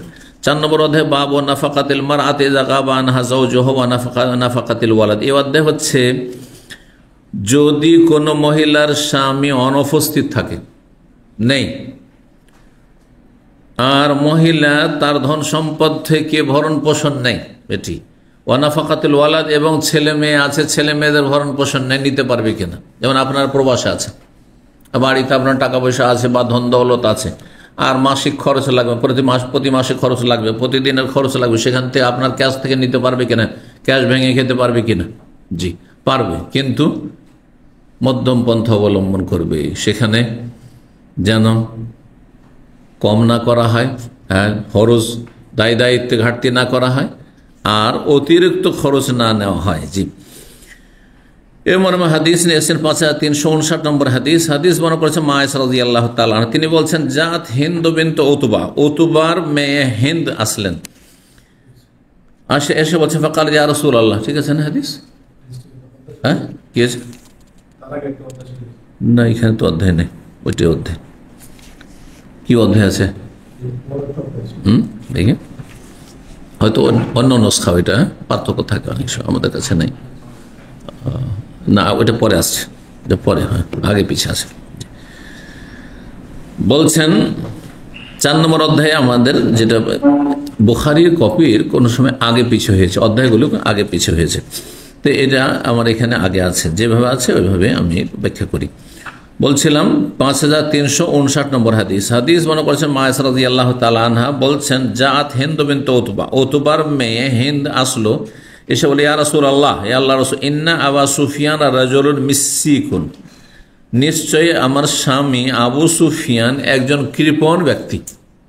মিসসিকুন বাখিলুন মানে কৃপণ হয়, আর মিসুক আমসাকা থেকে, আমসেক মানে ধরো, একবার মুষ্টি বেঁধে থাকে, মুষ্টি বেঁধে। তো মিসসিকুন মানে চরম সে কৃপণ। ফাহাল আলাইয়া হারাজুন, আমার কি কোনো গুনাহ হবে, অসুবিধা হবে শরীয়তের দৃষ্টিতে, আন উতইমা মিনাল্লাযী লাহু, তার ধন সম্পদ থেকে আমি যদি খাওয়াই, এয়ালানা আমার ছেলে মেয়েদেরকে, ছেলে মেয়েদের খরচ খরচা দেয় না। তো হিন্দ বিনতে উতবা কার স্ত্রী ছিল? আবু সুফিয়ান, আবু সুফিয়ান বিন হারবের স্ত্রী। আর এই আবু সুফিয়ানের ছেলে হচ্ছেন মাওয়িয়া, মাওয়িয়ার মা হচ্ছে হিন্দ, মাওয়িয়া রাদিয়াল্লাহু তাআলা আনহুর মা হচ্ছেন হিন্দ। প্রথম দিকে ইসলাম গ্রহণ করেনি, ওহদের যুদ্ধে ইসলামের বিরুদ্ধে লড়াইয়ে যারা এসেছিল তাদের সাথে এসেছিল, আর পরে আল্লাহ হেদায়েত নসিব করেছেন, হেদায়েত হয়েছিল রাদিয়াল্লাহু আনহু। ফাহাল আলাইয়া হারাজ, আমার কি কোনো গুনাহ হবে যদি আমার স্বামী আবু সুফিয়ানের ধন সম্পদ থেকে আমার ছেলে মেয়েকে খাওয়াই বা আমি খাই? অন্য রিওয়ায়াতে রয়েছে কালাল্লাহ, কোনো গুনাহ হবে না, ইল্লা বিল মারুফ, নিতে পারবে না তবে সচরাচর যেটা নেওয়া হয়, ভালো আচরণের সাথে। স্বামীর ধন সম্পদ নষ্ট করার উদ্দেশ্যে তিলকে তাল করে চলবে না, যতটা প্রয়োজন ততটা নিতে পারবে। তাহলে প্রয়োজন মাফিক যদি কেউ খরচ না দেয় তাহলে তাকে না জানিয়ে খরচ নিতে পারবে, সেটা স্বামী হোক অথবা বাবা হোক। বাবা ছেলে মেয়েদের যতটা জরুরি খরচ দিচ্ছে না, এমন যদি কৃপণ হয় তাহলে না জানিয়ে নিতে পারবে, কারণ তাদের ন্যায্য অধিকার আছে যে বাবা যতক্ষণ পর্যন্ত নাবালক করেছে, সাবালক ছেলেদের কথা বলছেন, অথবা মেয়েরা, জি মেয়েরা সারা জীবন নিতে পারে যতদিন বিয়ে হয়নি, জি যতদিন বিয়ে হয়নি স্বামীর ঘরে যায়নি ততদিন পর্যন্ত বাবার ধন সম্পদ থেকে নিতে পারবে। কিন্তু এই রাস্তা দুর্বল ইমানের মানুষদের জন্য ছেড়ে দিলে হবে না, নাহলে তো চুরি করা শুরু করবে বাপের ধন সম্পদ, স্বামীর ধন সম্পদ চুরি করবে, পাচার করা শুরু করবে নিজের বাবার বাড়ি, তাই না? তো যেটা বলা হচ্ছে যতটা খরচ সংসার চালাতে লাগে সেটা দিতে গিয়ে যদি কার্পণ্য করে তখন না জানিয়ে নিতে পারবে যতটা প্রয়োজন। 5360 নম্বর হাদিস আবু হুরায়রা রাদিয়াল্লাহু তাআলা আনহু বর্ণনা করেন, তিনি বলেন নবী সাল্লাল্লাহু আলাইহি ওয়াসাল্লাম বলেছেন, ইযা আনফাকাতিল মারআতু মিন কাসবে যাওজিহা মিন গায়রি আমরিহি, কোন মহিলা যদি তার স্বামীর উপার্জন থেকে খরচ খরচা করে, মিন গায়রি আমরিহি তার নির্দেশ ছাড়া, তার অনুমতি ছাড়া, ফালাহু নিসফু আজরিহি, তাহলে তার স্বামী অর্ধেক নেকি পেয়ে যাবে। দান সাদকা, অনেক সময় দান সাদকা পারমিশন না নিয়ে স্বামীর ধন সম্পদ দান সাদকা করে দিলেন, তাহলে অর্ধেক নাকি কে পাবে? আপনার মহিলার স্বামী পেয়ে যাবে। জি, কিন্তু বেশি পরিমাণ যাতে না হয়, অল্প স্বল্প, যেটাতে সাধারণত খুব বড় আপত্তি হবে না। এখন 10 টাকা 20 টাকা যা 50 টাকা 100 টাকা খরচ করলে তো এমন হয়তো আপত্তি হবে না, কিন্তু 5000 উঠিয়ে যদি দিয়ে দেয় তো জায়েজ নয়, খেয়ানত হয়ে যাবে। তো বিনা অনুমতিতে বেশি পরিমাণ হলে তার অবশ্যই অনুমতি নিতে হবে। এই জন্য এই ক্ষেত্রে বলি যে অনুমতি 2 রকম, একটা হচ্ছে এজনে আম আর একটা এজনে খাস। এজনে আম মানে সাধারণ একটা কমন কি আছে, পারমিশন আছে, অনুমতি, ওইটা আপনি বুঝতে পারেন যে কতটা আপনার অনুমতি আছে।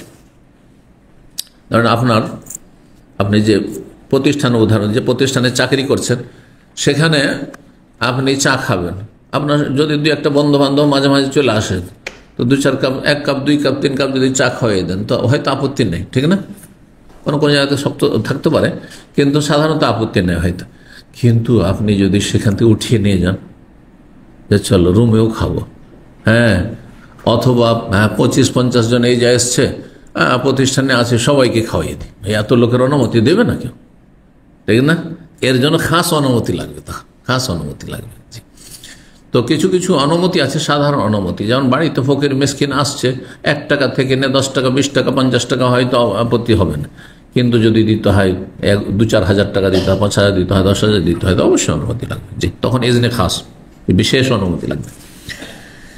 তো এই ছিল হাদিস। 5 নম্বর অধ্যায়, বাবুন ওয়াল ওয়ালিদাতু ইউরদিনা আওলাদাহুন্না হাওলাইনি কামিলাইনি লিমান আরাদা আন ইউতিম্মা রাযা। আপনার এখানে আপনার মোবাইলের অ্যাপসে বা এতে এটা এই অধ্যায় আগে এসেছে, তাই না? এখন শুনুন, এই অধ্যায় হচ্ছে আল্লাহ বলছেন সূরা বাকারা আয়াত নম্বর 233-এ, ওয়াল ওয়ালিদাতু, মায়েরা, ওয়ালিদাতুন এক বচন মানে মা, আর ওয়ালিদাত মানে মায়েরা। আল্লাহ বলছেন মায়েরা কি করবে? ইউরদিনা আওলাদাহুন্না, তাদের সন্ততিকে, ছেলে মেয়েদেরকে স্তন্য দান করবে, দুধ পান করাবে, হাউলাইনি কামিলা, পূর্ণ 2 বছর। 2 বছর দুধ পান করে, তবে এটি ন্যায্য অধিকার বাচ্চার। জি, লিমান আরাদা আন ইউতিম্মা রাযা, ওই স্বামীর জন্য, ওই স্বামীর উদ্দেশ্যে যে চাইবে যে এই দুধ পানের সময়কালকে পূর্ণ করুক। বিষয়টি যদি সমঝোতার সাথে হয়, তাহলে 2 বছরে কমে যদি দেখা যায় যে বাচ্চা যথেষ্ট শরীর স্বাস্থ্য ভালো হয়ে গেছে, তারপরে এখন দুধের আর পরোয়া করে না, বাচ্চা খাবার দাবার শুরু করে দেয় 1 বছর 1.5 বছর পরে, কোনো অসুবিধা নেই। বাচ্চা এখন খাবার দাবার অন্য খাবার খাচ্ছে, দুধ আগেও ছাড়িয়ে দেওয়া যেতে পারে সমঝোতার মাধ্যমে। আচ্ছা, 2 বছরের পরে এইখানে গিয়ে আমাদের দেশের কিছু আহলে হাদিস মৌলবী উল্টা পাল্টা ফতোয়া দিয়েছে। কথা বলছেন যে 2 বছর পরে নাকি নিজের বাচ্চাকে দুধ পান করানো হারাম। শুনেছেন এরকম ফতোয়া? 2 বছর পরে নিজের বাচ্চাকে দুধ পান করানো হারাম হয়ে যায়, তাহলে স্বামী স্তনে মুখ দেয় আর যদি দুধ চলে যায় তো কত বড় হারাম হবে? আরে ও তো 30 বছর 40 বছর 50 বছরের স্বামী। বুঝছেন না? মাসলা বোঝার জন্য বিষয়টি বললাম। পাগলের মতো ফতোয়া দেয়। দেখেন, 2 বছর যেটা বলা হয়েছে এটা হচ্ছে অধিকারের কথা, হকের কথা বলা হয়েছে, কিন্তু বলা হয় 2 বছরের পরে আর পান করাতে পারবে না, এমন কথা নেই আসলে। জি, কোনো মহিলার যদি দুধ এত বেশি আসছে যে 2 বছর পরে দুধ বেশি আসছে, তাহলে কি করবে? বাচ্চাকে খাওয়াইতে পারবে না? অনেক সময় দুধ খুব বেশি আসলে মায়ের কষ্ট হয়, কোনো অসুবিধা নেই। অনেক সময় বাচ্চার প্রয়োজন আছে, বাচ্চা দুর্বল, 2 বছর পরে দুধ ছাড়তে চায় না, আরে ছটফট করছে, চিল্লাচ্ছে, কান্না করছে, সারা রাত ঘুমাচ্ছে না মায়ের দুধ খাওয়ার জন্য, জবরদস্তি করে দুধ ছাড়াইতে হবে, কে বললো এগুলো? এইসব ফতোয়া কোনো জায়গায় নেই পৃথিবীতে, এই 2-1 জন আহলে হাদিস জাহিরি মৌলবী ছাড়া, মানে জন্মগত আহলে হাদিস, কিন্তু এরা জাহিরি মৌলবী, এরা আহলে হাদিস মাসলাকে নাই। জি, বুঝতে পেরেছেন কথা? দুধ হিসাবে হালাল না হারাম? আচ্ছা, দুধটা যদি দহনই করা হয় আর কেউ যদি একজন পান করে নেয়, বুঝতে পারছেন? ঠিক ওইটা হারাম নাকি মদের মতো হারাম? আচ্ছা, আর একটা হাদিস বলি তাহলে। নবী সাল্লাল্লাহু আলাইহি ওয়াসাল্লাম আমলে একজন মহিলা বললো যে আমার বাড়িতে একটা ছেলে আছে, সেই ছেলেটা বড় হয়েছে, সাবালক, একটু মোজ দাঁড়িয়ে দেখা হয়ে গেছে, এখন এই ছেলেটা এখন সাবালক হতে যাচ্ছি, তো পর্দা করতে হবে দেখে, তো কি করা যায়? তো আর যে দুধ পান করিয়ে দেন, নবী সাল্লাল্লাহু আলাইহি ওয়াসাল্লাম বললেন। ছেলেটার বয়স হয়ে গেছে, এখন সাবালক হব অবস্থা, সেই সময় পান করিয়েছে না করায়নি? আরে যেভাবে পান করে, পান তো করিয়েছে। তাহলে যে 2 বছর পর নিজের বাচ্চা হারাম হয়ে, তো পরের বাচ্চাকে কি করে 7 বছর 8 বছরের বাচ্চাকে দুধ পান করাইল? কথা বুঝতে পারছেন? আবার দলিল তো কথা হচ্ছে যে এগুলি ভুল ফতোয়া। এখন এখানে যে আসল মাসলা সেটা হচ্ছে দ্বন্দ্বের সময়, স্বামী স্ত্রীতে দ্বন্দ্ব। কখন দ্বন্দ্ব? তালাকের পরিস্থিতি, তালাক দিয়ে দিবে অথবা তালাক নিয়ে নেবে, আর বাচ্চা এখন দুধ পানের বয়সে 2 বছরের ভিতরে আছে, তখন 2 পক্ষের যে কোনো পক্ষ থেকে অবিচারের সম্ভাবনা আছে। কি? অনেক সময় বাচ্চা কেড়ে নেয়, 1 বছর 6 মাসের বাচ্চা কেড়ে নিয়ে চলে গেল, হাও মাও করে মা কান্না করছে, করে না আমাদের সমাজে এরকম জালেমরা করে, বাচ্চা রাখবে না, দুধ পান করতে দেবে না, তোকে দিয়ে দুধ পান করবো না, কেড়ে নিয়ে চলে গেল, ঝগড়া। তখন নিষ্পত্তি হচ্ছে 2 বছর হচ্ছে অধিকার, দুধ পান করবে, মায়ের দুধ পান করবে, তার মায়ের কাছে দিয়ে রাখতে হয়, শরীয়তের আইন। জি, ইসলামী আদালত হলে বাধ্য করবে তা। আচ্ছা, তারপরে অনেক সময় স্ত্রী হচ্ছে টেড়া, ও যে তুই তালাক দিবি বা তোর কাছে তালাক নেবো, কেন আমি ঝামেলা নেবো, আমি দুধ পান করাবো না, 1 বছর 6 মাসের বাচ্চা দুধ পান করবো না, তোর বাচ্চা তুই নিয়ে যা, তখন কি হবে? বাধ্য করা হবে না দুধ পান করো। হ্যাঁ, এইটা হচ্ছে শরীয়তে, এইখানে কোরআনের মাসলা এটা বর্ণনা করা হয়েছে। এটা বর্ণনা করা হয় যে 2 বছর পান করাইতেই হবে, এটাও উদ্দেশ্য নয়। আর 2 বছরের বেশি পান করানো যাবে না, এইটাও আয়াতের উদ্দেশ্য নয়। এবার বুঝতে পেরেছেন আয়াতের সারমর্ম? এ মর্মে 2 জায়গায় 2 রকম আয়াত রয়েছে। এখানে আছে দুধ পান করাবে কত বছর? হাউলাইনে কামে 2 বছর। আর অন্য আয়াতে সূরা আহকাফে রয়েছে যে হামলুহু ওয়া ফিসালুহু 30 শাহরা, গর্ভধারণের সময়কাল আর দুধ ছাড়ানোর সময়কাল, দুধ পান করিয়ে হচ্ছে 30 মাস, মানে 2.5 বছর। কেমন হলো? এই জন্য ওলামারা বলেছেন যে 2.5 বছর যখন গর্ভধারণ প্লাস কি দুধ পান, এখান থেকে সর্বনিম্ন গর্ভধারণের সময় হচ্ছে 6 মাস। এটা সর্বনিম্ন বর্ণনা করা হয়েছে। 6 মাসের কমে কোনো বাচ্চা ভূমিষ্ঠ হলে সেই বাচ্চা না, সে বাচ্চা সেই স্বামীর না, আর বেশি হতে পারে। তো সর্বনিম্ন 6 মাস যখন বাদ দিয়ে দিলাম তো কত বাঁচল? 24 মাস বাঁচল। 30 মাস আর 24 মাস মানে 2 বছর। তো হামলু ওয়াফিসালুহু 30 শাহরা, সূরা আহকাফ আয়াত নম্বর 15। আল্লাহ রাব্বুল আলামিন বলছেন স্বামী স্ত্রী দ্বন্দ্বের ক্ষেত্রে ওয়াইন তাসারতুম ফাসাতুরদিউ লাহু উখরা, আপোষে তোমাদের মতের মিলের ক্ষেত্রে যদি কঠিন পরিস্থিতি হয়ে যায়, তাসারতুম বিষয়টিকে যদি কঠিন করে ফেলো, মানে 2 জনে স্বামী স্ত্রী এত দ্বন্দ্ব যে কেউ কারো কথা মেনে নিতে চাইছে না, তাহলে একটা মীমাংসার পথ হচ্ছে যে অন্য কোনো মহিলা দুধ পান করবে, অন্য কোনো মহিলা দুধ পান করাবে। জি, আর তারপরে একটা নিষ্পত্তি হয়ে যাবে। ওয়াই ফাসাতুরদিউ লাহু উখরা লিউনফিক যু সাআতিন মিন সাআতিহি। এটা কখন দ্বন্দ্ব?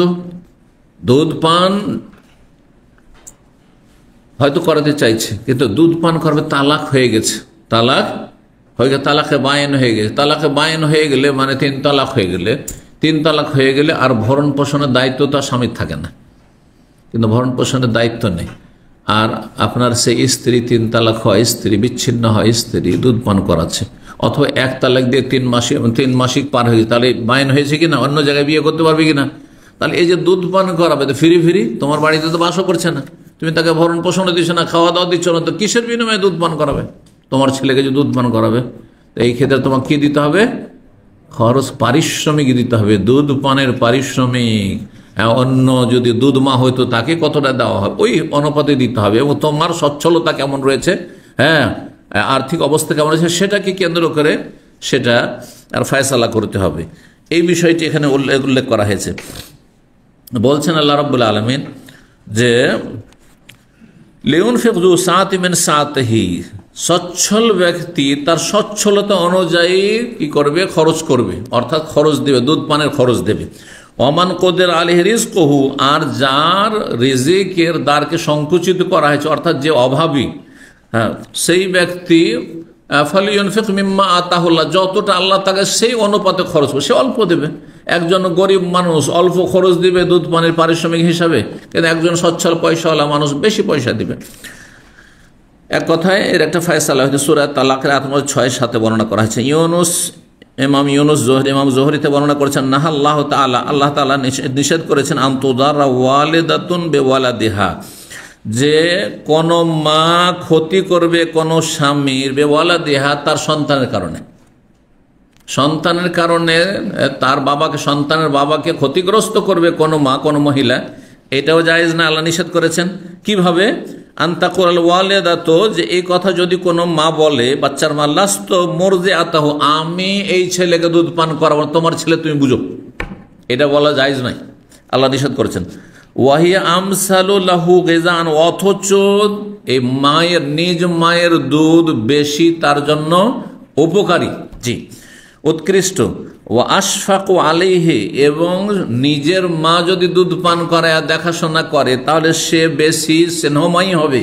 ও আরফাকু বিহি মিন গায়রিহা, অন্য দুধ মায়ের তুলনায় সে তার সাথে কোমল আচরণকারিণী হবে।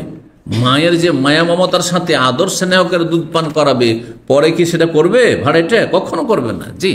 সুতরাং এই ক্ষেত্রে না করে আমি দুধ পান করাবো না তোমার বাচ্চাকে, তুমি তালাক দিয়েছো আমাকে, এই কথা বলে স্বামীকে ক্ষতিগ্রস্ত করবে না, আল্লাহ নিষেধ করে। লা তুদার ওয়ালিদা ওয়ালাদিহা ওয়ালা মাউলুদুল্লাহ বিআলাদিহি, আর স্বামী যেমন ক্ষতিগ্রস্ত যেন না হয়, স্ত্রী যেন ক্ষতিগ্রস্ত না হয়, এটাও মনে রাখতে হবে। কিভাবে সেটি বলছেন তারপর, ফালে ইসলাহান তাবা, ওই মহিলার জন্য জায়েজ না যে সে অস্বীকার করে, বা আইয়তি আহমিন নাফসিহি মা জাআর আল্লাহ আলাইহি, সে যদি যথাযথ তার পারিশ্রমিক আল্লাহ যে দিয়েছেন, নির্ধারণ করেছেন, সেটা যদি দিয়ে দেয়। ওয়ালাইসা লিল মাউলুদি লাহু আন ইউদাররা বিওয়ালাদিহি, আর যার সন্তান, কার সন্তান? মায়ের সন্তান না বাবার সন্তান? বাবার সন্তান। বাবা বলছেন যে ওয়ালাইসা লিল মাউলুদি লাহু ইউদাররা বিওয়ালাদিহি ওয়ালিদাতাহু, আর যার সন্তান অর্থাৎ বাবা যাতে করে, ছেলের বাবা যাতে করে ক্ষতিগ্রস্ত না করে তার সন্তানের কারণে, ওয়ালে তার মাকে, বাচ্চার মাকে ক্ষতিগ্রস্ত না করে। কিভাবে? যে তাকে বাধাগ্রস্ত করলো, তার মাকে, বাচ্চার মাকে দুধ পান করে, না তোকে দিয়ে দুধ পান করাবো না, তোকে যখন তালাকি দিয়ে দিছি বা তুই আমার কাছে থাকবি না, তো তোকে দুধ পান করাইতে দেবো না, অন্য কোনো মহিলাদের দুধ পান করাবো, এটাও যেন না করে। হ্যাঁ, তাকে ক্ষতিগ্রস্ত করার জন্য অন্য মহিলাকে দিয়ে দুধ পান করে, এমনটা যেন না করে। ফালা জুনাহা আলাইহিমা, উভয়ের কোনো গুনাহ হবে না। ইয়াস্তার যে আনতিবে নাফসিল ওয়ালিদি ওয়াল ওয়ালিদাতি, হ্যাঁ, তো উভয়ের গুনাহ হবে না যদি দুইজন মিলে একমত হয়ে, সর্বসম্মতিক্রমে দুইজনের, উভয়ের, কার? আর নাফসিল ওয়ালিদি ওয়ালিদাদান, বাচ্চার মা এবং বাচ্চার বাবা দুইজনে কি করে? অন্য কোন স্তন্যদানকারিণী বা দুধ মা তলাশ করে। ফাইজা আরাদা ফিসালান তারাজিমান তাশাউরিন, তারপরে তারা যদি দুধ ছাড়াতে চায়, 2 বছরের ভিতরে দুধ ছাড়াতে চায়, সেই ক্ষেত্রে দুইজনের সম্মতি লাগবে। হয়তো মা বলছে আমি দুধ পান করাবো 2 বছর, আর বাবা বলছেন না আমি 1 বছর বা 1.5 বছর যথেষ্ট, আর দুধ পান করাতে দেবো না, এটা জানা করে সম্মতি থাকতে হবে। তারাজিন, উভয়ের সম্মতি থাকবে, ও তাশাউরিন, পরামর্শের ভিত্তিতে হবে। ফালা জুনাহ আলাইহিম, তাদের কোনো গুনাহ হবে না যদি তারা পরামর্শের ভিত্তিতে অথবা আর এবং সম্মতির ভিত্তিতে উভয়ের, তারা যদি দুধ ছাড়িয়ে দেয় আগে বা পরে।